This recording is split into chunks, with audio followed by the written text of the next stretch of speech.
महाभारत का रण अपने प्रचंड रूप में धधक रहा था।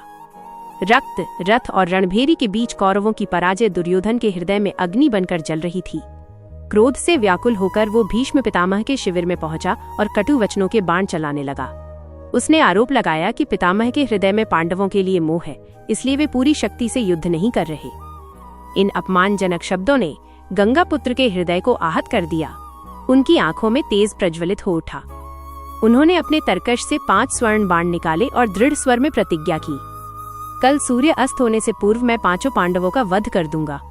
यह प्रतिज्ञा केवल शब्द नहीं थी, वो भीष्म का संकल्प था जो कभी असत्य नहीं होता।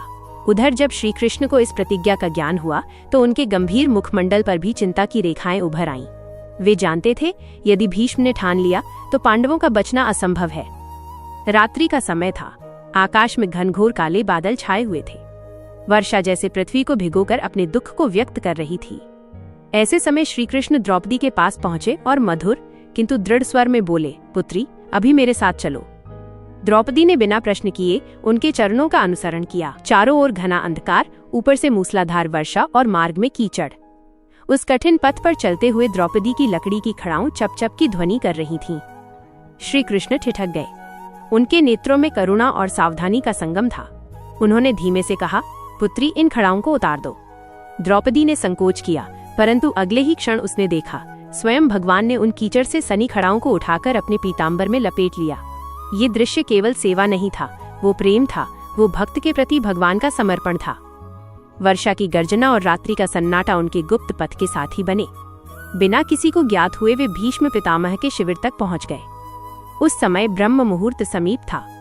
पितामह ध्यान में लीन थे। उनका मन निर्मल और स्थिर था, जैसे समुद्र की गहराई। द्रौपदी धीरे से आगे बढ़ी और श्रद्धा से उनके चरण छूने लगी।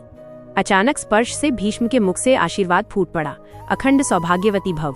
3 बार अखंड सौभाग्यवती भव का आशीर्वाद देते ही उन्होंने द्रौपदी की ओर देखा। वे चकित रह गए और उसी क्षण उन्हें अपनी प्रतिज्ञा का स्मरण हुआ। उनके मुख पर हल्की मुस्कान आई।